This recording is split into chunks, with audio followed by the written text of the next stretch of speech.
이어서 오늘은 빌립보서 1장 두 번째 구절을 살펴볼 것 같아요. 오늘 보실 부분은 1장 12절과 26절에 대한 이야기를 이제 중점적으로 좀 살펴보도록 하겠습니다.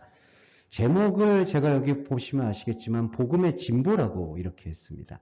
근데 이제 우리가 통상적으로 알게 되는 게 형제들아 내가 당한 일이 도리어 복음 전파의 진전이 될 줄을 알기를 원한다라고 얘기하는 거를 좀 긍정적으로 생각하시는데 사실은 요거는 긍정적이라고 볼 수가 없고요. 진짜 긍정적인 건 이제 조금 있다가 끝날 때 말씀드리겠지만 25절에 너희 믿음의 진보가 긍정적인 마무리가 된다. 그거를 조금 설명드리면서 조금 우리가 말씀을 풀이를 해야 될 것 같아요. 자, 먼저 그걸 말씀드리면서 제가 바로 본문 해석으로 시작을 해보도록 하겠습니다.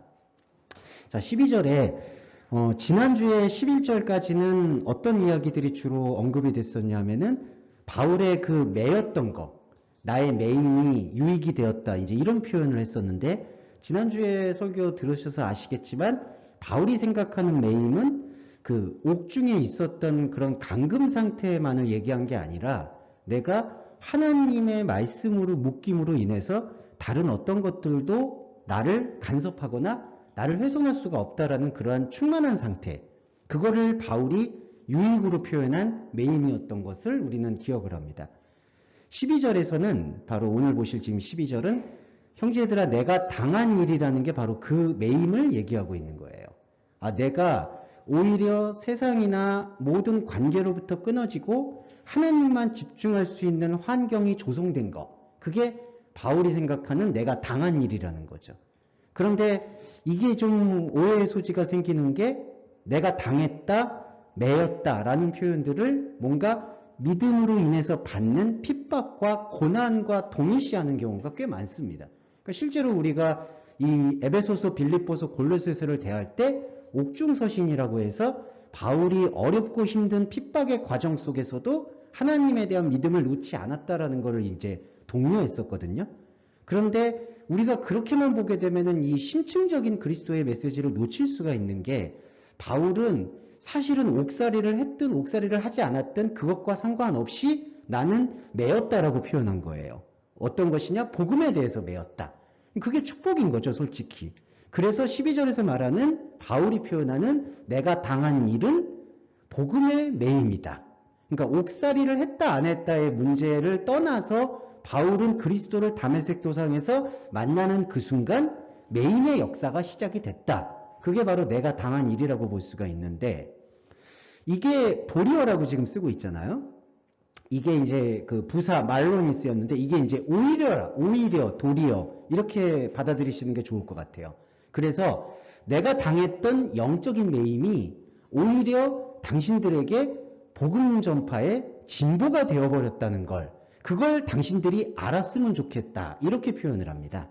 자, 이 뜻이 긍정적이라고 볼 수가 없는 게 진전이라는 뜻이 지금 헬라어 보면은 프로코펜인데 이 진전이라는 것은 이 차원을 앞당기다 혹은 뒤처진 차원을 원래 앞에 가고 있는 차원과 맞춘다. 그러니까 이렇게 템포와 호흡을 맞춘다라는 뜻이 있습니다. 네, 템포와 호흡을 맞춘다라는 뜻이 있는데, 자, 복음을 앞당기다, 복음의 차원을 템포를 맞추다. 그런 맥락은 사실은 긍정적이라고 볼 수가 없어요. 왜냐하면 복음이라는 것 자체는 진보하는 게 아니에요. 복음은 우리 안에 하나님의 관점에서 본래부터 있었고 지금도 있고 앞으로도 있는 겁니다. 그러니까 진보하는 관점이 아니에요. 제가 아까 결론적인 걸 말씀을 드렸을 때 1장 25절에 너희 믿음의 진보라고 얘기하는 것. 우리 믿음은 진보를 해야 돼요. 우리의 믿음은 땅의 차원에 있었기 때문에 성령의 견인을 통해서 하늘의 차원으로 진보해서 이 복음의 차원과 우리가 합당한 존재가 돼야 돼요. 그래서 이제 27절에 보면은 복음에 합당한 생활을 해라, 그런 표현들이 등장을 합니다. 그런 의미에서 12절에서 말하는 내가 당한 일이 오히려 복음의 진보가 된 것은 지금 바울이 볼 때에는 본질적인 복음과 거리가 멀다라는 걸 설명하는 거예요. 예, 이해되시죠? 그러니까 내가 당한 일이 이제 일반적으로 이해를 하면 나의 옥살이가 당신들을 자극해서 복음 전파에 진전이 된 것을 너희가 알기를 원한다라는 긍정적인 의미로 쓰였지만 본질적인 걸 살펴보면 내가 당한 거는 현상적인 게 아니라 영적인 걸 얘기한 것인데 그 영적인 것에 대한 것을 이해하지 아니하고 바울의 어떤 외부적인 상황을 가지고 복음을 더 열심히 전해야 되겠다라는 그러한 종교적 열심이 오히려 복음으로부터 벗어나게 되었다. 복음을 그르치게 하였다. 그거를 당신들이 알기를 원합니다. 라고 이렇게 표현했다는 거죠. 자, 우리가 여기서 예민하게 살펴야 되는 게 제가 왜 자꾸 예민하다고 말씀드리냐면 우리가 이 설교를 안타깝지만 다 검색을 해보거나 이 설교를 관련된 걸 찾아봐도 이 부분이 바울이 당하는 고난이 십자가의 고난이고 우리도 그러한 고난을 통해서 복음의 진보를 이뤄야 된다라는 어떤 격려나 이렇게 뭐 동기부여하는 메시지로 많이 쓰이는 걸 볼 수가 있어요. 하지만 바울은 지금 그걸 얘기하는 게 아니라 끊임없이 여러 교회들한테 편지하면서 외부적 상황에 흔들리지 말고 외부의 상황이 편하든 어렵든 거기에 얽매이지 말고 복음의 진실에 집중할 것을 원하는 게 바울의 뜻이었다. 그런데 지금 그게 왜곡되고 있는 것을 바울이 진단하고 있는 거예요. 자, 이렇게 이해하시면 되겠습니다. 자, 이 이해를 가지고 이제 풀리면 14절에서부터 18절까지는 이제 그 맥락에서 이제 이해되실 수 있을 것 같아요. 그걸 한번 전개하고 좀 쉬어서 얘기 말씀 나눈 다음에 다시 이어가겠습니다. 자, 13절에 이러므로 나의 매임이 이 데스모스가 나왔습니다. 이게 아까 말씀드렸듯이 복음 위에 다른 것을 볼 수 없는 상태, 축복의 절정이죠. 나의 매임이 그리스도 안에서, 그래서 이거를 다시 직역을 해보면 이러므로 그리스도 안에 있었던 나의 매임이, 이렇게 직역을 해보면 정확합니다. 그러니까 바울이 한번 강조하는 것은 이 매였다라는 것은 그리스도 안에서의 사건이었다. 그러니까 외부의 일이 아니었다. 우리 심장, 예수 그리스도의 심장이라고 지난주에 말씀드렸듯이 바울의 생명 안에서 일어났던, 그리스도 안에서 일어났던 매임이었다. 이걸 강조하고 있고요. 그 다음에 뒤에 문장이 바뀝니다. 그리스도 안에 있었던 나의 매임이 모든 시위대와 그 밖의 사람들한테 나타났다. 자, 시위대와 그 밖의 사람들은 누구를 얘기하냐면은 바울을 현상적으로 관계 맺고 있는 사람들을 표현한 거예요. 시위대라고 그러면은 일단 로마의 병력을 얘기하고요. 그 밖의 모든 사람들은 바울에 대한 소문을 듣고 있는 사람들. 그러니까 바울이 교회를 세우고 예수의 그리스도 되심을 얘기하는 것에는 관심이 없고 바울이라는 그 요상한 신흥 종교를 전파하는 사람이라는 그러한 이 외피적인 말만 듣고 있는 사람들. 그게 바로 시위대와 그 밖의 모든 사람이라는 거예요. 자, 그러니까 그리스도 안에 있었던 나의 매임, 이거는 바울이 말하는 본질의 뜻인데 나는 이 매임을 갖고 있는데 이 매임이 시위대와 그 밖의 모든 사람이라는 바울을 그냥 현상적으로만 알고 있는 사람들에 의해서 소비되고 있다는 걸 진단하고 있는 거예요. 자, 그런데 13절에 이렇게 됐죠. 시위대와 그 밖의 모든 사람들은 그러니까 좀 거칠게 얘기하면 교회 사람이 아니라는 거죠. 비그리스도인. 교회한테는 관심이 없는데 그냥 바울이라는 사람에 대해서 관계 맺고 있는 사람들의 소문이죠. 그런데 14절에서 형제 중에 대부분이 나의 매임을 주 안에서 신뢰하게 되었다. 이렇게 돼 있어요. 자, 이게 약간 난해한데 좀 설명을 드릴게요. 시위대 안과 밖에 모든 사람들은 비그리스도인인데 비그리스도인이 갖고 있는 바울에 대한 사건은 그냥 옥에 갇힌 사건이에요. 바울이 말하고자 하는 매임이라는 거는 내가 감옥 생활하는 게 중요한 게 아니라 그리스도 안에서 분출되는 복음의 생명력인데 거기에 대해서는 관심이 없고 그냥 바울이 옥중 생활을 하고 있다는 것만 알고 있는 거예요. 그런데 형제들은 뭘까? 바울이 생각하는 형제들은 그 빌립보 교회의 교인들을 얘기한다고 볼 수 있어요. 그러니까 빌립보 교인들은 외부의 그런 생각에 휩쓸리지 말고 바울이 말하는 매임이라는 본질을 이해해 주기를 바라는데 지금 형제들의 대부분은 나의 매임을 주 안에서 신뢰한다라고 표현을 합니다.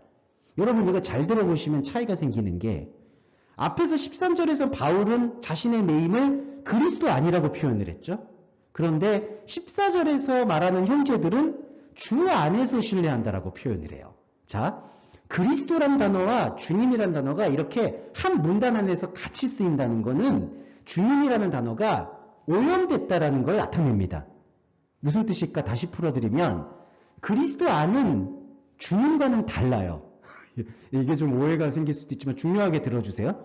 여기서 말하는 주님은 퀴리오스라는 게 쓰였는데 이거는 로마의 왕을 쓸 때에도 동일하게 쓰이는 단어입니다. 퀴리오스. 그러니까 그리스도와 주님 퀴리오스라는 게 이렇게 같이 쓰이게 되면은 퀴리오스는 그리스도를 말한다기보다는 내가 생각하는 왕, 내가 생각하는 주님이라는 거죠. 자, 형제들 중 빌립보 교인들의 다수 역시 바울이 이 옥중 생활의 매임이 중요한 게 아니라 영적인 매임이 중요하다는 걸 얘기했음에도 불구하고 이것을 주님의 섬기는, 그러니까 저 로마의 황제를 섬기듯이 우리의 메시아도 인간의 왕으로 섬기고 있는 그 주 안에서 일어나는 일이다라고 바울을 믿었다는 거죠. 그러니까 이거 어떻게 믿었느냐? 그리스도 안에서의 사건으로 믿는 게 아니라 외부에 말하는 왕의 사건으로 바울의 옥살이를 인식했다는 거예요. 자, 쉽게 풀이를 해보면 바울의 투옥 생활을 어떻게 기념을 하냐 하면은 바울이 믿음의 고난을 받고 있구나. 하지만 이것은 사도나 십자가를 지는 제자가 당연히 받아들이게 된 고난이구나. 그 다음에 덧붙여지는 건 이 고난을 받고 나면 죽음 이후에 천국에서의 상급이 어마어마하겠구나. 이게 당시의 사도들에 대한 일반 성도들의 사실 기대였던 거예요. 근데 바울은 그러한 위험성을 진단을 하고 여기에서 이런 표현을 하는 거예요. 형제들, 빌립보 교인들 대부분도 이 매임을, 나의 매임을 영적 매임으로 보지 않고 현상적 매임으로 보고 그것을 현상에서 받는 고난, 이후에 받게 되는 엄청난 것에 대한 대가를 치른다라고 이해하는 게 주 안에서의 신뢰라는 단어로 나타났다는 거죠. 예. 그러니까 요 미묘한 차이가 있습니다. 그래서 이 미묘한 차이가 어떤 결과를 잉태하냐 하면은 14절에 보시면 겁 없이 하나님의 말씀을 담대히 전하게 되었다. 이 좋은 의미가 아니에요, 여러분. 겁이 없다는 건요, 생각이 없다는 뜻이에요. 참 이게 고통스럽지만 우리가 좀 인지해야 될 말씀입니다. 그러니까 이게 이때 당시에 빌립보 교인들이 흥황하기는 시작을 했어요. 그러니까 바울이 옥중에 갇혔다. 우리한테 진리를 전했던 분이 지금 고초를 겪고 있다. 그렇기 때문에 우리가 더 열심히 예수의 그리스도 되심을 전파해야 된다. 이런 어떤 목적성은 순수하고 좋잖아요. 그렇지만 바울이 냉정히 진단하기로는 그렇게 전달하는 하나님의 말씀이 진리를 오히려 가로막을 수도 있다라는 게 겁없이 하나님의 말씀을 담대히 전했다라는 뜻이에요. 그러니까 이게 효과가 좋은 효과가 결코 아니라는 거죠. 참 이게 아이러니한 게요. 이 일을 계기로 사실은 빌립보 교회나 에베소 교회가 일시적 부흥을 맞이합니다. 그리고 네로 황제 기억하시죠? 네로 황제가 기독교 가정들은 이제 불을 지르는 일을 할 때 그 불을 지를 때 집에서 나오지 않는 일들도 있었어요. 왜냐하면 바울이 고통받았던 것처럼 나도 고통받아야 된다. 하지만 그거는 그 사건의 안타까움과는 별개로 정말 복음에 대한 정확한 이해를 통해서 했던 행위냐, 그렇게 보기가 어려울 수 있다는 거죠. 지금 바울이 진단을 하듯이. 그러면 오늘날의 우리 교회도, 우리 그리스도인도 이 말씀을 귀담아 들어야 된다는 거예요. 정리를 해보면 바울이 생각하는 매임은 영적인 매임이었고, 이 영적인 매임은 외부의 환경의 좋고 나쁨과 관계없이 우리가 겪고 받아들여야 될 복음의 축복인데, 그 축복을, 내부적 축복을 생각을 못하고 외부에서 일어나는 상황을 통해서 생각 없이 하나님의 말씀을 전달하게 될 때 이 신뢰는 그리스도 안에서의 신뢰가 아니라 내가 생각하는 우상으로서의 메시아, 곧 주 안에서의 신뢰로 내려앉는다. 그 얘기를 여기서 지금 지적하고 있다라는 걸 보실 수가 있습니다. 사실 이게 좀 쓰라리지만 제 모습이기도 했어요. 저도 역시 어떤 예수 그리스도의 십자가를 막 고난을 생각하면서 하나님의 말씀을 증거하고 저의 인생을 뭐 하나님에게 드리겠다 뭐 이런 이야기도 했었고, 근데 사실은 이거를 또 이제 돌이켜서 보니까 조금은 부끄러움이 있지만 그럼에도 불구하고 지금 우리가 이 말씀을 정확히 이해할 수 있는 그런 문을 열어주셨다는 것에 대해서는 또한 감사하게 되는. 근데 이게 부끄러울 게 아닌 게 바울도 똑같았던 것 같아요. 바울도 예수를 그 다메섹 도상에서 만나기 전에는 자기가 섬기는 열심으로 겁없이 하나님의 말씀을 담대히 전했던 거죠. 이게 바울 자신의 고백과 동일하다고 보시면 되겠습니다. 자, 여기까지 정리를 하시고 15절은 그 부분의 부연 설명인데 한번 확인을 해볼게요. 바울이 지금 어떻게 이거를 진단하고 있는지. 15절에 어떤 이들은 투기와 분쟁, 어떤 이들은 착한 뜻으로. 이것도 이제 해석하기로는 투기와 분쟁은 좋은 의도가 아니고 착한 뜻은 좋은 의도다. 그러니까 좋은 뜻이 아니든 좋은 뜻이든 예수 그리스도가 증거되면 이게 좋은 거다. 이제 이런 식으로 해석하게 되는 게 이 해석의 방점이었는데 이거는 그 뜻이 아니라요. 일단은 투기와 분쟁이라는 건요. 항상 자극을 받아서 하는 행동이에요. 투기와 분쟁이라는 게 외부에서 자극을 받아서 움직이는 거. 자, 여러분 조금 쓰라리지만 우리가 갖게 되는 전도에 대한 생각도 여기 투기와 분쟁과 연결이 되어 있습니다. 하나님을 믿는 자녀라면 죄사함을 받았다라면 너는 나가서 복음을 전파해야 합니다. 죄에서 사함을 받았다면 복음을 전파해야 됩니다가 안타깝지만 이 동기부여가 투기와 분쟁이라는 거예요. 왜냐하면 이 투기와 분쟁이란 뜻이 우리가 번역됐을 때는 좀 안 좋은 묘사로 돼 있지만 그냥 이 단어의 원어를 풀이를 해보면 이렇게 자극을 받아서 움직이는 동력, 이 뜻이니까요. 죄사함 받았으니까 전도하세요. 땅끝까지 이르러 전도하세요. 자, 이런 거. 그리고 선교에 대한 사명 같은 부분들도 투기와 분쟁이라는 단어로 귀속된다는 거죠. 그러면 착한 뜻은 뭘까? 이거는 참 안타깝지만 복음의 유사성을 띠고 있는 거예요. 이게 좋은 생각이란 뜻이거든요.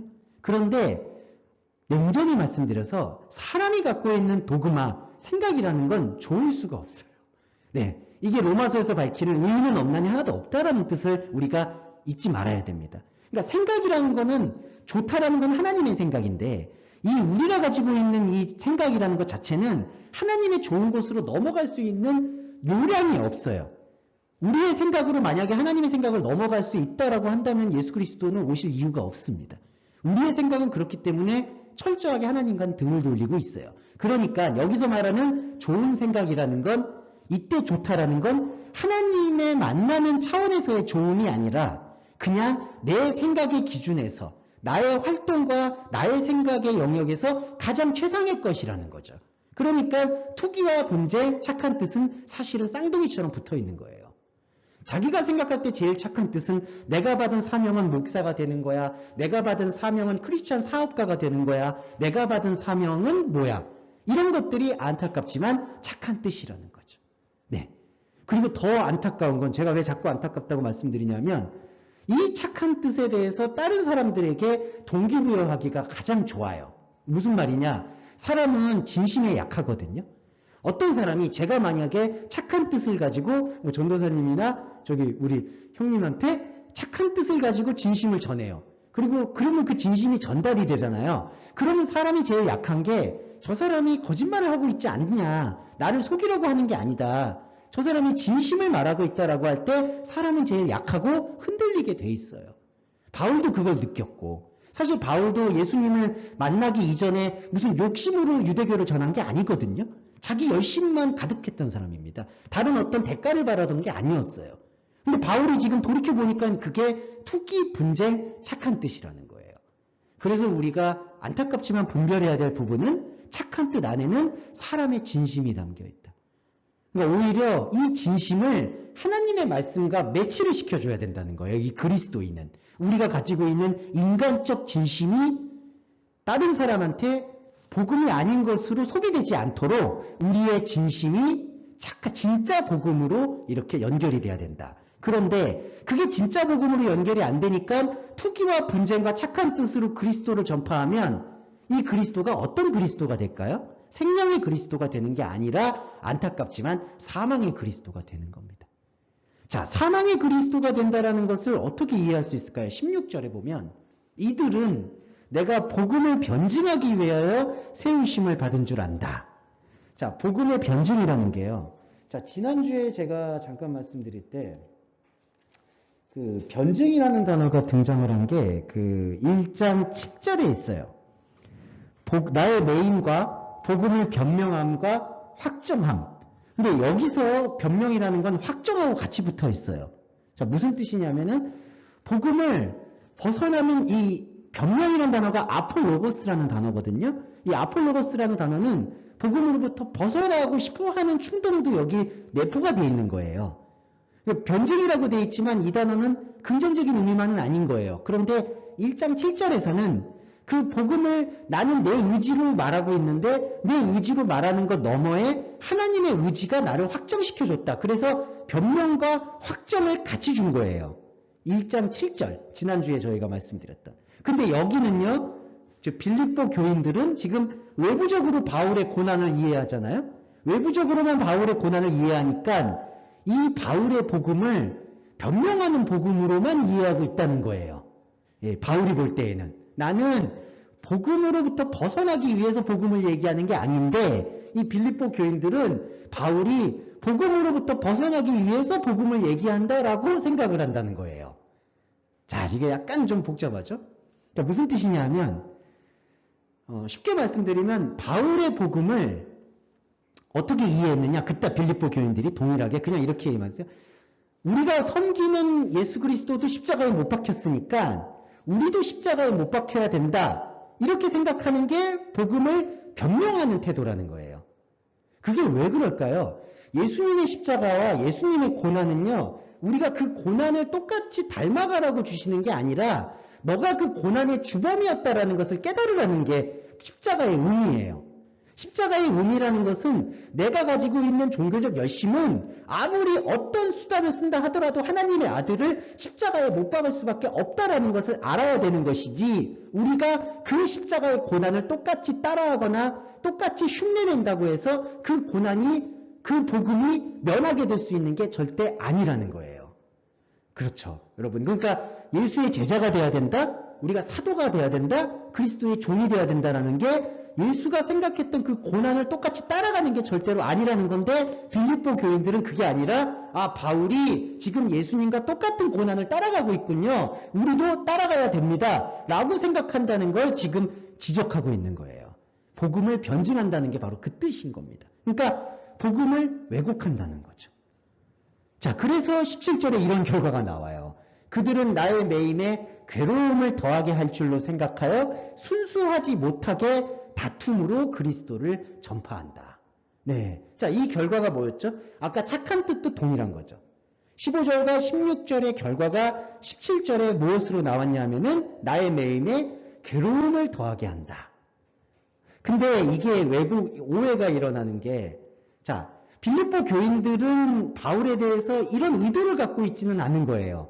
그러니까 바울을 더 힘들게 하려고 하는 의도는 없어요. 그런데 이 편지를 쓰고 있는 바울은 너희들이 나의 이 매임을, 괴로움, 이게 외부적 환란이거든요. 이 나의 매임을, 그러니까 영적인 매임이잖아요. 그 영적인 매임을 괴로움으로, 현상적인 걸로 이렇게 도색하게 할 줄로 생각해서 이게 순수하지 못하다라고 지적을 한다는 거죠.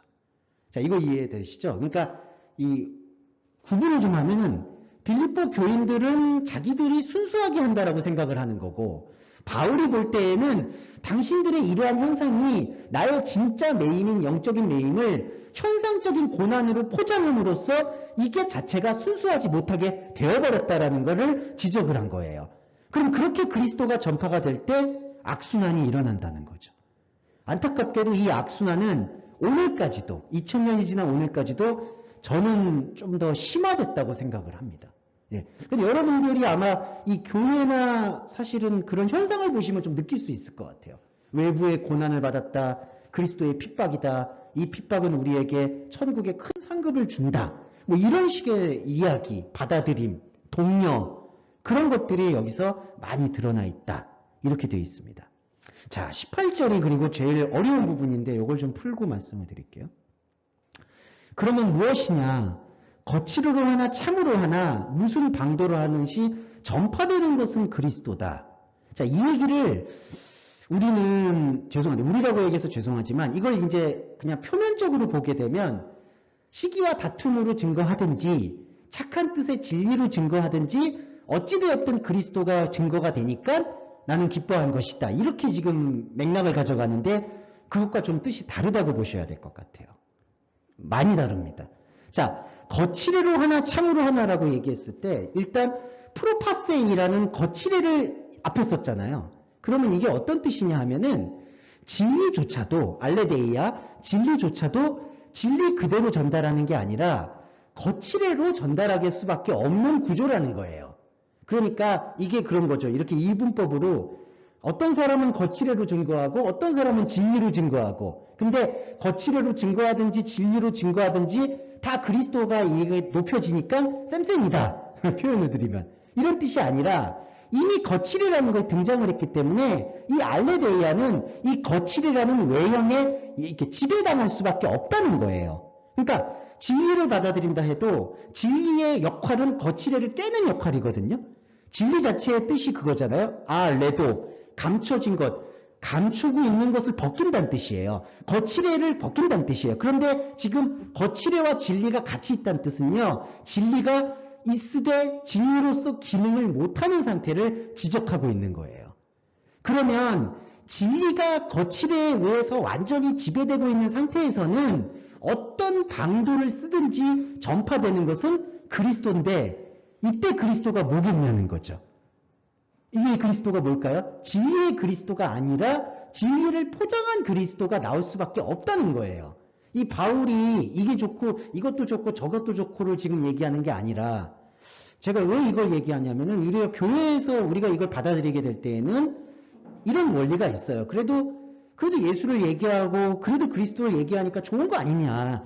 그래서 사람이 뭐 어떤 방법을 쓰든지 교회에 사람 많이 모이면 어떻게든지 예수님 소리를 들을 거 아니냐. 그게 너무 낭만적인 착각이라는 거죠. 그런 식으로 들어오게 될 때 이 거칠애라는 쓴뿌리가 있기 때문에 진리가 진리로 증거가 안 되고, 그리스도가 전파가 설령 말과 언어로서 그리스도가 전파가 된다 해도 그 그리스도는 내 안에 진리의 그리스도로 변환될 수가 없다는 거예요.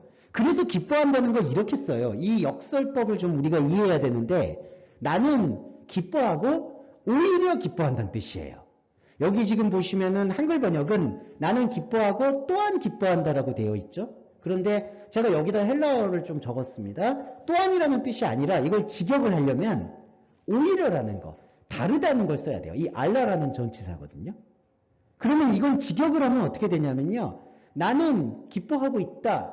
그러나 아니면 하지만 다른 방법으로 기뻐해야 할 것이다. 자, 이거 이해되세요? 그러니까 우리 한글 번역하고 차이를 말씀드릴게요. 한글 번역은 그냥 바울이 기쁘고 기뻐요 이렇게 얘기하는 걸로 이해가 되는데, 그게 아니라 나는 지금 기뻐하는 것처럼 보였지만 이 기쁨이 아니고 진짜 기쁨이 있다. 그 얘기를 여기서 하고 싶어 하는 거예요. 만약에 진짜 이게 또한처럼 나는 기뻐하고 또한 기뻐하다 이런 거를 강조하려면은 이 알라라는 접속사를 쓰면 안 되는 거죠.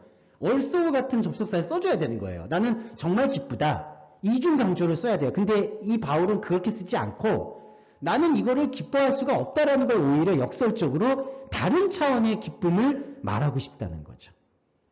네. 자, 그래서 19절이 등장을 하는데 이 19절은 저희가 조금 더 쉬었다가 보도록 하겠습니다. 자, 이제 말씀을 조금 더 이어가 보도록 하겠습니다. 자, 이제 방금 말씀드린 걸 정리를 해드리면, 사실은 빌립보 교인들이 마음은 바울의 표현에 빌리면 당신들의 마음을, 나를 생각해 주는 마음은 참 고맙다. 그러나 그게 본질과는 거리가 멀다. 그러니 여러분 생각을 해보시면 바울이 이런 편지를 쓰니까 우리는 지금 사실은 이제 좋게 다 해석이 돼버리니까 교인들이 좋아할 거다 뭐 이렇게 생각을 하는데, 사실 이때 당시에 이 헬라어 원문의 뉘앙스를 아마 초대교인들은 알았을 것 같거든요. 그러면 아마 바울이 얼마나 껄끄러울까 생각이 들어요. 그러니까 뭘 해도 이 딴지를 거는 것처럼 보이니까, 빌립보 교인도 좀 그래도 노력을 해서 우리 바울 사도가 감옥 갇혔으니까 뭐 헌금도 걷고 뭐 좀 걷어서 뭐 좀 했는데, 근데 바울이 또 이렇게 얘기한 거죠. 잘못 이해하고 있다. 이렇게 얘기하니까 얼마나 또 기분이 안 좋겠어요? 그러니까 아마 별로 그렇게 인기가 없었던 게 아닐까. 뭐 저의 상황과 똑같지 않을까 하는 생각 해봅니다만은, 죄송합니다. 네. 자, 20절에서는 이제 이게 전환이 돼요. 자, 아까까지는 보시면 18절에서 거칠이로 하나, 참으로 하나, 기뻐하다. 이제 기쁨의 관계가 바뀌었는데, 자, 19절에서는, 아까 제가 이거 빠르게 넘어갔는데, 19절 잠깐 먼저 말씀을 드릴게요. 이것이 너희의 간구와 예수 그리스도 성령의 도우심으로 나를 구원에 이르게 한다. 라고 얘기를 하는데, 자, 여기서 맥락이 달라지는 게요. 자, 이걸 잘 이해해 주셔야 돼요. 너희의 간구라고 하잖아요. 자, 데세오스. 자, 이거 잘 들어주세요. 여기서 일단 너희라는 게 두 가지 차원으로 등장을 해요. 자, 빌립보 교인들이 되고요. 또 하나는 바울의 자신의 영적 고백을 하기 위한 바울 안에 있는 다른 나들에 대한 그 2인칭으로 분화가 됩니다. 자, 이런 건 나중에 제가 또 이 헬라어가 쓰는 그 논문적 기법이니까 또 설명을 드릴 텐데, 일단은 좀 설교에 주목해 주시면, 19절에서 너희들이라고 지금 얘기하고 있는 게, 자, 빌립보 교인들이면서 빌립보 교인과 관계하면서 자신의 신앙을 다져나가고 있는 바울 안에 있는 너희들이라는 거죠. 자, 이거는 우리의 예를 들어서 적용을 해보면, 만약에 제가 지금 다른 어떤 교인이나 교우분하고 대화를 했는데 그분이 겉사람의 모습으로 지금 증거하고 있다. 그걸 제가 권면을 해드리면서 그 진리에 대해서 얘기를 하고 있다라면은 나는 그분들을 상대하고 있는 2인칭이 있고 내 안에서 나에게 설득하고 있는 또 2인칭이 있다는 거예요. 자, 이 기법을 항상 이해해 주시면 돼요. 너희라고 했을 때 빌립보 교인들도 있지만 이 편지를 쓰고 있는 목적이 뭐냐 하면 바울 자신을 설득하기 위한 과정이거든요. 우리도 복음을 증거하면서 여러분들도 여러분 안에 있는 다른 나들을 하나로 설득해 나가는 그게 바로 형제사랑, 이웃사랑이다. 이렇게 생각하시면 될 것 같아요. 그게 19절에서 너희의 간구예요. 너희들. 자, 근데 간구함이 나오는데 데세우스가 이 데세우스라는 간구는 이런 차원이 조금 나눠져요. 처음에는 자, 앞에 말했던 거칠에 사로잡혀 있는 어떤 간절함들로 시작을 합니다. 우리가 예수 그리스도 심장 지난주에도 얘기할 때 우리의 어떤 간절함으로 시작을 해요. 그런데 그 간절함이 복음의 절정과 마주하게 될 때 구할 수 없는 것으로 넘어가요. 자, 바울이 이 소망 얘기할 때 바랄 수 없는 중에 바라는 소망이 진짜 소망이다라고 얘기를 하잖아요. 처음에 우리는 소망이라고 하면은 뭔가 기대를 하고 받아야 된다는 목적을 일단 설정을 하고 시작을 하죠. 하지만 그 복음의 십자가와 부활이라는 진수가 우리 안에 파고들 때 내가 원래 왜 그거를 구했지? 내가 원래 왜 그걸 간구했지? 그 간구했던 세상적이거나 인간적인 목적성이 사라지게 돼요. 그런데 간구하는 건 남아요. 이게 신비 중에 신비예요. 그러니까 원래는 어떤 뚜렷한 목적을 두고 거기에 간구하고 행동을 했어요. 근데 복음이 십자가와 부활이 그 목적을 거두어냈어요. 그러면 사람의 생각이라면 목적이 없으니까 더 이상 간구하는 것도 없고 소망도 없어야 되는데 목적이 거두어지고 나서 우상이 거두어지고 나서 남는 간구와 소망이 있다는 거예요. 이게 지금 19절에 너희의 간구예요. 그러면 우리가 생각하는 주님이라는 그 우상의 목적성이 바울의 고백에 의하면 지워졌잖아요. 그런데 간구하는 거는 남아있잖아요. 그러면 이 간구하는 거 남아있는 거를 그냥 고아와 과부처럼 내버려 두느냐? 그렇지 않고 누가 도우시느냐 하면은 바로 성령의 도우심이라고 표현을 하는 거예요. 그러니까 우리 안에 우상이 사라진 자리를 견인해 주는 것이 바로 영이라는 거죠. 그런데 여기서 자세하게 좀 하나 설명을 드리면 이게 바울의 매우 독특한 건데 한글 번역에 보시면 예수 그리스도의 성령이라고 하잖아요. 이거는 본래 좀 넌센스예요. 말이 안 돼요. 왜냐하면 삼위일체 개념으로도 봐도 예수 그리스도가 성령을 소유했다라고 보면은 이거는 성령이 예수 그리스도의 하위 개념이 될 수가 있죠. 그렇죠. 그러면 이거는 논지가 안 맞는 거죠. 바울은 성령을 표현하려고 했던 게 아니라요. 예수 그리스도가 곧 하나님의 그 영이다라는 걸 강조한 거예요. 자, 영이라는 게 성경 전체를 통틀어서 하나님의 속성이에요. 사실 우리는 영이 없다고 봐야 돼요. 하나님이 당신의 언약으로 우리를 영적으로 삼아주신 게 정확한 원리라고 보셔야 됩니다. 우리가 영이 이렇게 있다 없다 얘기할 수 있는 권리가 없어요. 하나님이 영의 존재의 본질이시고 그 영의 본질이 약속과 말씀을 통해서 우리 안에서 영적인 세계를 펼쳐주시는 거예요. 자, 그런데 하나님의 언약이 무엇과 어떤 것을 통해서 펼쳐졌느냐? 말씀의 육신 되시는 예수의 그리스도 되심을 통해서 펼쳐졌다는 거예요. 그래서 바울이 본 것은 하나님의 유일한 전달자는 예수 그리스도고 그 유일한 전달자인 예수 그리스도가 영이다. 이거를 강조한 거지 예수 그리스도의 성령이다라고 강조하는 게 아니라는 거죠. 그러면 여기서 조금 신학적이지만 중요한 거 좀 말씀드릴게요. 그럼 성령은 뭐냐? 자, 예수 그리스도의 영이죠. 예수 그리스도의 영이 내 안에서 말씀으로 역사를 하죠. 역사를 하면서 구별을 해요. 거룩하다는 게 성령할 때 성이라는 게 거룩인데 거룩은 구별이에요. 나의 생각에서 하나님 생각을 구별해내는 거예요. 성령이라는 것은 바로 그 역할을 하는 영적인 활동 일반을 성령이라고 표현을 하는 거예요, 여러분. 그래서 삼위일체 성령을 얘기할 때는 나를 빼놓으면 안 돼요. 그러니까 그냥 성부, 성자, 성령이 있습니다. 그리고 내가 있습니다가 아니라 성령을 고백하려면은 성부와 성자의 영에 의해서 일깨워지는 나와 연합되어 있는 것, 그걸 성령이라고 표현을 합니다. 그래서 그 성령으로 인해서 성부와 성자와 내가 한 몸을 이루는 게 바로 예수 그리스도가 내 안에, 내가 예수 그리스도 안에, 하나님이 내 안에, 내가 하나님 안에 있는 영적인 결합이다. 이렇게 보시면 돼요. 그래서 여기 보시면 정리를 해보면 우리는 간구가 목적이 있는 간구였고 우상 숭배하는 간구였는데 그 우상 숭배하는 머리가 없어진 거예요. 예수 그리스도의 복음으로. 그리고 간구는 남아있어. 그러니까 저와 여러분의 예를 들면 복음의 진리를 이해하기 이전에는 죄송한 말이지만 저도 그렇고 거칠애로 이제 예수 그리스도의 열정을 따랐는데 그 예수 그리스도라는 게 없어진 거예요. 솔직히 내가 생각하는. 근데 열정은 남아있어. 저와 여러분은 사실 똑같은 현상이라고 생각합니다. 그러니까 주님을 오랫동안 알고 교회를 오랫동안 다니고 오랫동안 헌신하는 헌신의 DNA는 남아있는데 헌신했던 지금까지의 목적성의 예수가 죄송한 말인데 우상이었음을 깨달았어요. 그러면 이 열정을 버리느냐? 그게 아니라 보면 이 열정의 재료가 우상이 없어진 상태에서 영의 도우심을 받아서 구원에 이르게 한다. 이게 바울의 생명의 가르침이라는 거죠. 네. 그래서 20절로 보서 나의 간절한 기대와 소망. 이 간절한 기대와 소망도 바로 그 맥락입니다. 자, 간절한 기대는 자신이 갖고 있는, 저와 여러분이 누구나 갖고 있는, 몸을 갖고 있는 사람이라면 갖고 있는 목적이 있는 행동이에요. 간절한 기대. 근데 소망은, 성경에서 말하는 소망은 바랄 수 없는 것이에요. 그러니까 사람이 기대하는 것이 아닌 거예요. 그게 바로 간절한 기대와 소망이에요. 이걸 왜 두 개를 나열을 했느냐? 간절한 기대는 사람의 영역이라면 소망은 하나님의 영역이라는 거죠.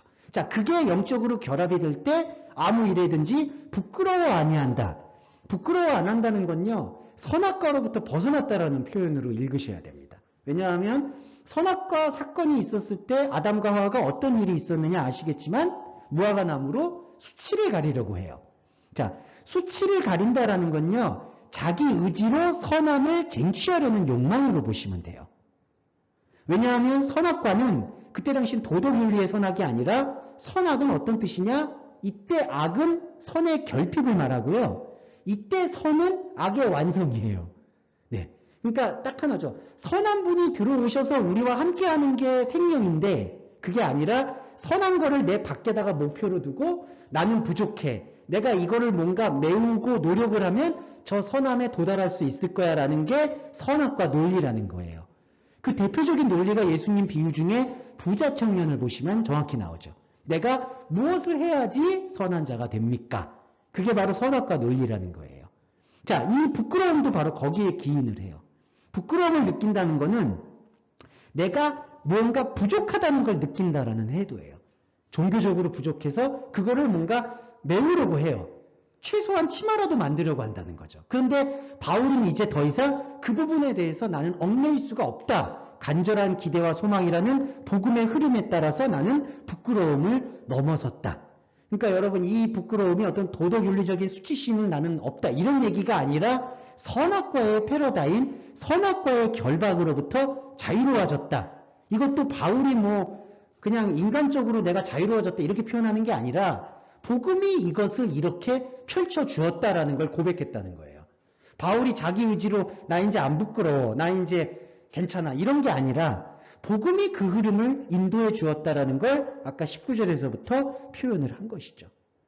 자, 그리고 20절에 보시면 이게 나오죠. 살든지 죽든지.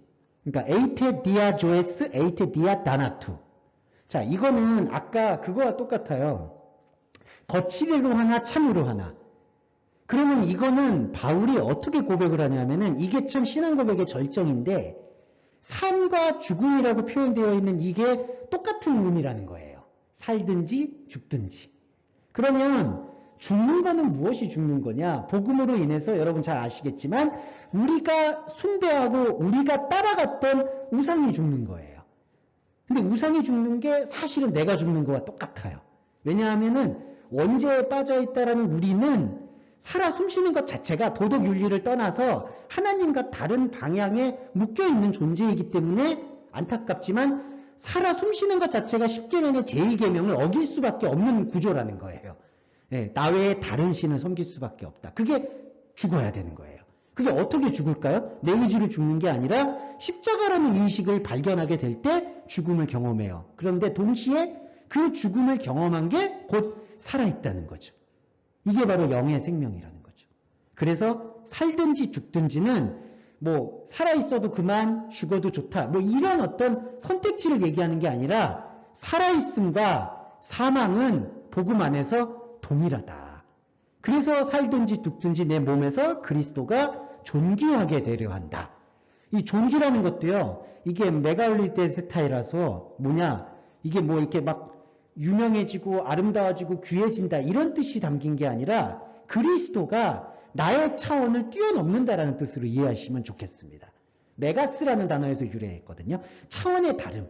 그러니까 그리스도가 살든지 죽든지 나의 몸에서 이 땅의 것을 주장하지 않고 하늘의 것, 생명의 것을 주장할 수 있게 되었다. 그게 그리스도가 존귀하게 되어지는 상황이에요. 누구의 몸에서? 바울의 몸에서. 그거는 곧 저와 여러분의 몸 안에서도 그리스도는 존귀하게 되어진다는 거죠. 이게 다른 게 없습니다. 솔직히 여러분 이 시간을 노출하셔서 이 살고 죽음에 대한 의미가 이런 의미구나 이런 것들이 여러분의 1차적인 감각기관과 이성으로 인지가 되면 그 다음에 무엇이 활동하느냐? 복음이 활동을 하게 되어 있어요. 그러니까 이 원리만 이해해 주시면 되는 거예요. 이게 제가 왜 자꾸 이걸 강조하냐면 원리를 이해한 다음에 사람은요 그 원리를 꼭 적용하려는 습성이 있어요. 그게 행함의 함정이에요. 이게 무슨 뜻이냐? 아, 복음을 들었어. 그럼 복음을 들었으니까 뭔가 전파하든지 적용을 하든지 삶에다가 대입을 해야 돼. 이런 걸로 알려져 있어요. 근데 그렇지가 않아요. 행하는 거는 어떤 거냐? 말씀을 듣고 듣는 게 순종이거든요. 듣고 그것이 내 감각체계에서 영적 기관으로 내려올 수 있도록 솔직히 말씀드려서 시간을 버텨주면 되는 거예요. 이게. 그러니까 내가 거룩한 산제사라고 하잖아요. 그게 뭐냐 하면 내가 산제사가 돼서 바쳐지는 게 아니라 나의 존재가 하나의 통로가 되어서 말씀이 흐르도록 나를 이 시간에 이 악마적인 시간이라고 할 수 있는 크로노스의 시간에서 버텨주게 만드는 게 바로 그리스도의 행함이에요. 그리고 그 행함이 없으면 죽은 거고요. 그게 바로 그리스도가 존귀하게 되는 의미를 내포하고 있습니다. 그래서 21절은 이거에 대한 연속인데 이거는 설명을 조금 드릴게요. 약간 어려워요.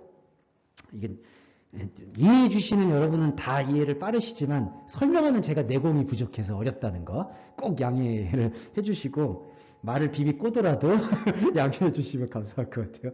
이게 조금 어려워요. 제가 설명하기가 어려워서 그러니까 잘 이해해 주시면 감사하겠습니다. 21절에 내가 사는 것이 그리스도라고 얘기해요.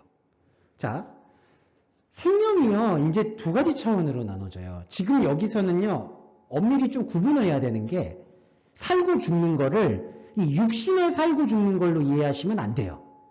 여기서 사는 게 그리스도라는 건 뭐냐 하면 그냥 이렇게 구분을 해야 돼요. 내가 지금 살고 있는 거는 여기 21절에서 말하는 사는 게 아니라 그냥 존재한다고 보시면 돼요. 그러니까 육신을 갖고 이건 그냥 사는 거야. 21절에 사는 거하고는 달라요. 그냥 살아요. 근데 여기 21절에서 이제 나로 인해서 살게 되는 것은 그리스도다. 이 산다는 건 어떤 거냐? 바로 영의 몸이 살아나는 것을 설명하는 거예요. 자, 이게 좀 구분이 돼야 되는 게 우리가 이제 혼적인 관점으로만 이해를 하다 보면 예수 그리스도를 믿으면 나의 삶이 달라진다든지 나의 성품이 변화한다든지 이제 그렇게 이해하시는 경우가 많잖아요. 근데 그걸 좀 분리해서 보셔야 돼요. 나의 성품이나 나의 삶이라는 건 그냥 나한테 주어진 재료이지 그게 변화가 됐다고 해서 하나님께 열매가 간다? 이거는 일단 분리를 하셔야 돼요. 네. 그러니까 내 삶에서 성품이 너무 고통스럽거나 예민하거나 그런 것들을 내가 훈련이나 심리적인 치유를 통해서 치유하는 거는 내가 할 일이지 그거를 이렇게 성령의 견인을 받아서 성품이 변화하거나 내 외부 환경이 변화가 된다는 거는 일단은 분리를 하셔야 된다는 거예요. 자, 일단 그래서 이 삶이라는 이 현상적인 건 분리를 하고 여기서 산다는 거는 말씀이 몸이 돼서 말씀이 확장이 되어지는 그 역동적인 과정. 그거를 제가 에베소서를 할 때 이제 서드 스페이스라고 제3의 공간이라고 설명을 드린 부분이 있는데 여기서 산다는 것은 바로 그 영이 살아나고 숨쉬는 과정을 얘기하는 거예요. 그러면 여기서 영이 살아나서 숨쉬는 그 그리스도의 삶이라는 것은 이 삶에서 나오는 그런 열매가 아니라 내 안에서 다른 사람들에게 설명하기도 어렵고 나도 설명되기가 어려울 수 있지만 말씀이 몸이 되어서 확장되는 하나님 나라의 실현이라는 거예요. 하나님 나라의 실현. 자, 그러면 이 하나님 나라의 실현은 그런데 무엇을 통해서 회복이 되느냐? 죽는 걸 통해서 회복이 된다는 뜻이에요. 자, 사는 것이 그리스도니 죽는 것도 유익하다라고 했을 때 이 조사는 조금 바꿔야 돼요. 도가 아니라요. 내게 사는 것은 이제 그리스도니 죽음이 이것을 유익하게 한다. 이렇게 번역을 해야 됩니다. 자, 이해되셨죠? 그러니까 영의 몸이 되는 삶을 사는 게 그리스도예요. 자, 내 안에 이제 그리스도가 역사를 해요. 근데 그리스도가 더 깊게 역사를 하려면은 나의 죽음의 고백이 이거를 곁들여줘야 된다는 거죠. 네, 이해되시죠? 그러니까 우리 안에서 영적인 몸이 이렇게 체질화가 되려면, 그러니까 영적인 몸이 장성한 자의 분량에 이르려면 내 안에서 죽음의 고백이 점점 덧붙여질 때만이 이 살아있는 것이 유지가 된다는 거예요.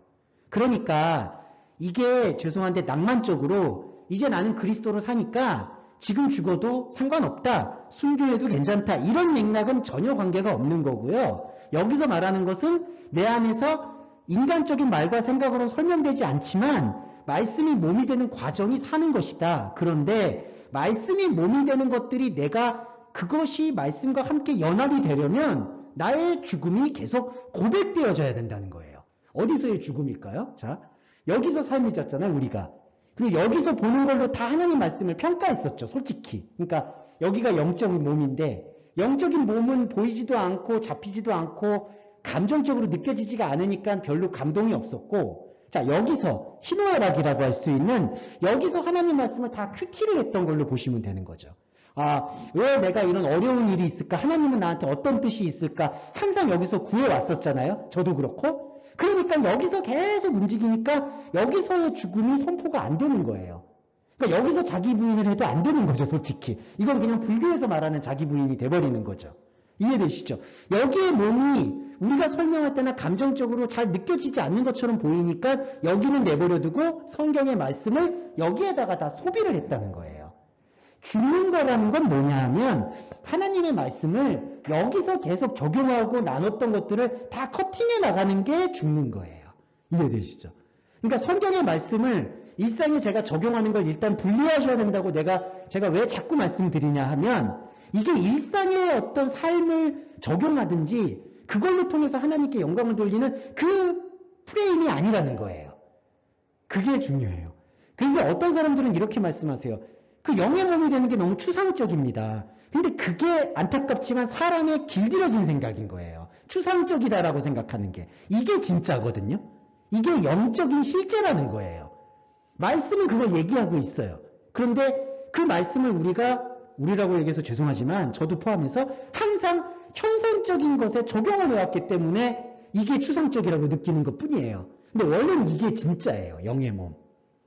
이게 그래서 죽는 게 유익하다는 건 자, 여기서 생각했던 것들을 복음으로 끊어내요. 이건 죽음이었구나. 이게 아니었구나. 이러면 이게 넘어가는 거예요. 유익이라는 게 보태준다는 거예요. 여기 그리스도가 살 수 있도록. 그러니까 여러분과 제가 영적인 전쟁을 하고 있다는 건 여기에 있었던 일들과 성경이 여기에 지금 가두어져 있는 게 저도 그렇고 많다는 거예요.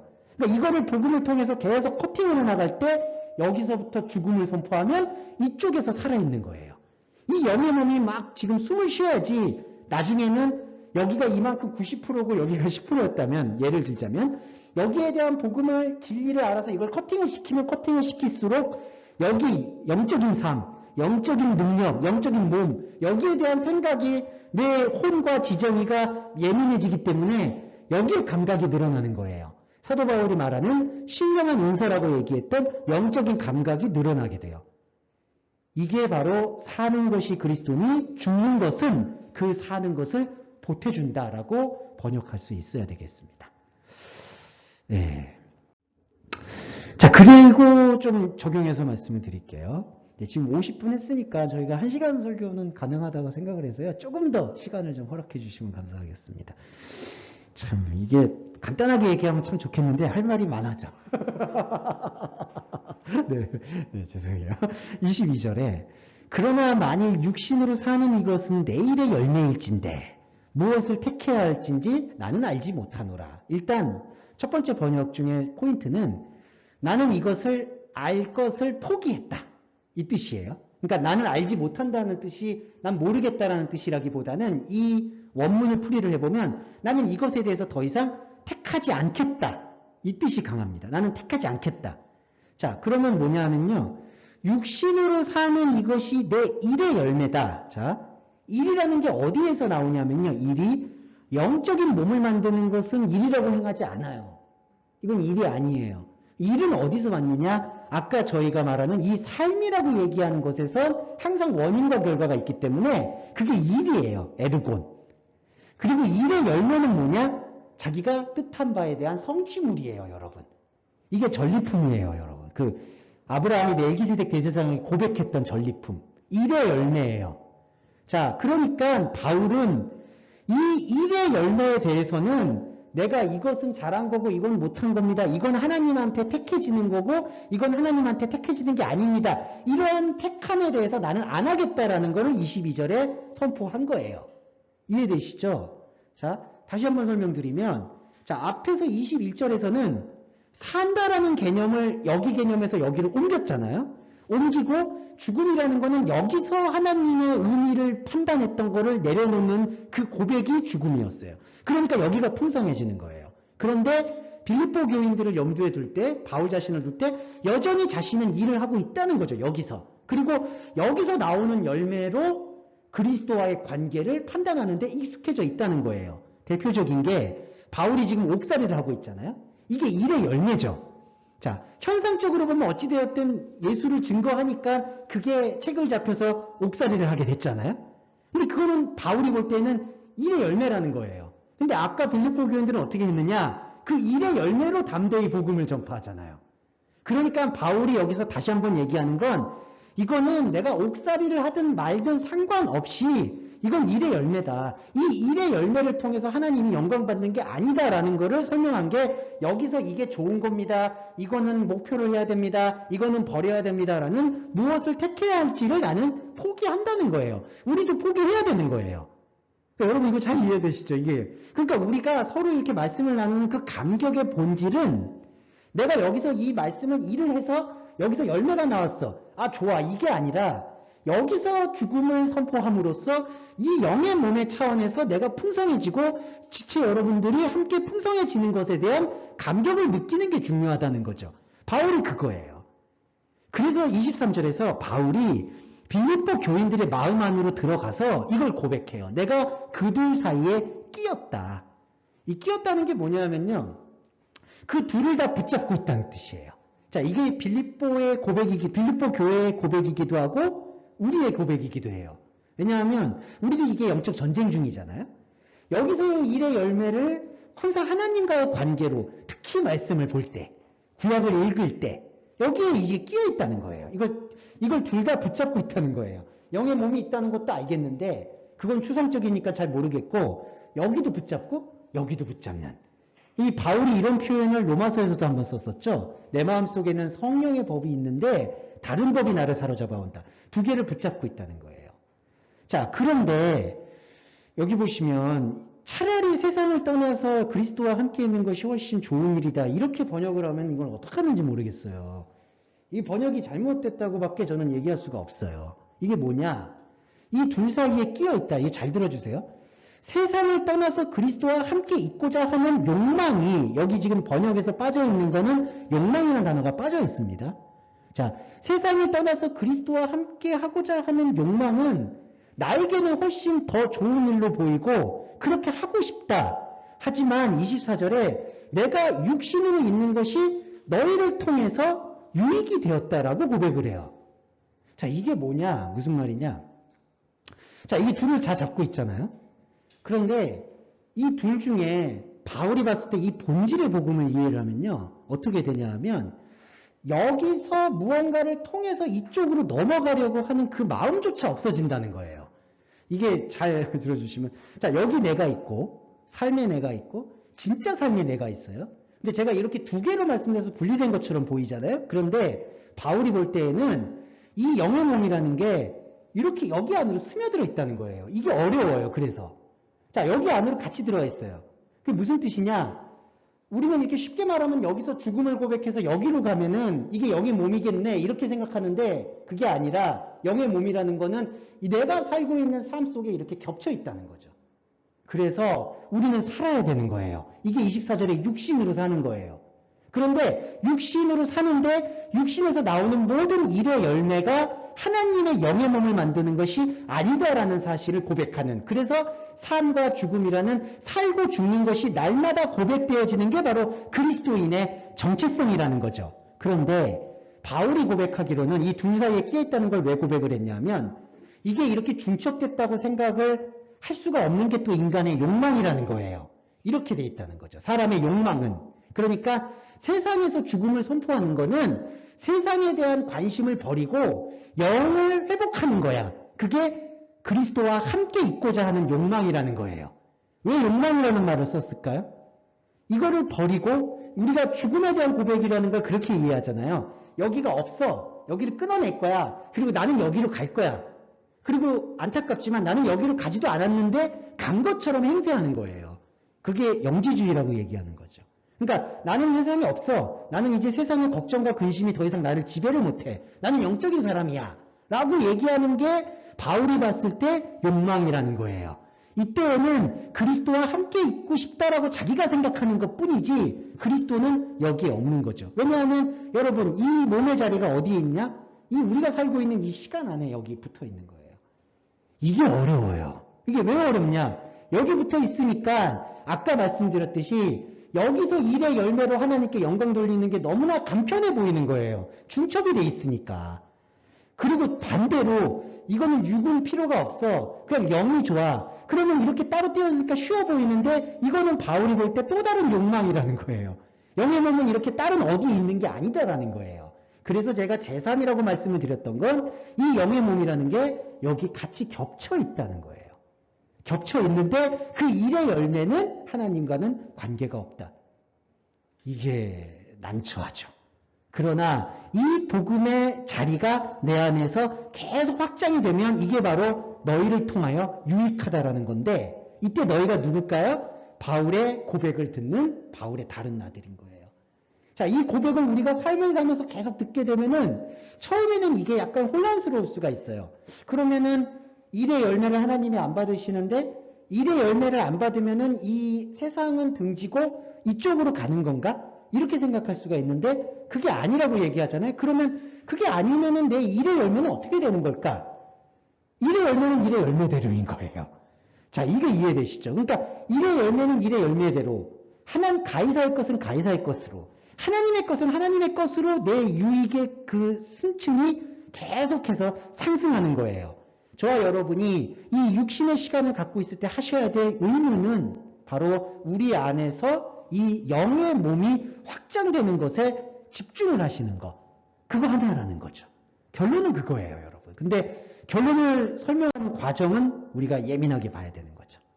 자, 이것이 조금 설명되었고, 마지막으로 25절에 아까 진보 얘기 드렸을 때 복음을 진보하는 게 아니라 사실 복음을 진보한다는 것은 복음을 넘어가 버렸다는 얘기예요. 복음을 복음답게 보지 못한 얘기고, 여기서 돌아와서 내가 사는 것, 곧 너희 믿음의 진보. 자, 믿음은 진보가 맞아요. 자, 복음은 그대로 있는 거고, 복음은 변함이 없죠. 근데 우리가 믿음이라는 게 여러분 아시겠지만, 제가 예전에 1차 믿음과 3차 믿음 관계를 말씀을 드렸을 때, 처음에 믿고자 하는 마음, 그러니까 어떤 순수한 그냥 종교심. 근데 예수 그리스도를 만나게 될 때 이게 끊어지잖아요. 아, 이게 이렇게 믿는 게 아니구나. 그게 복음의 변환 과정. 그래서 이게 진보라고 표현하는 거예요. 이 진보는 반드시 있어야 돼요. 그러니까 복음은 넘어서서는 안 되고, 그 복음의 본질을 찾기 위해서 우리 믿음은 진보를 해야 된다는 거죠. 자라나야 되는 거예요. 이렇게 자라나게 될 때 26절에 그리스도 예수 안에서의 우리가 자랑을 할 수 있게 된다. 여기서 자랑이라는 건요, 딱 하나 말씀드리면 표현을 한다는 뜻입니다.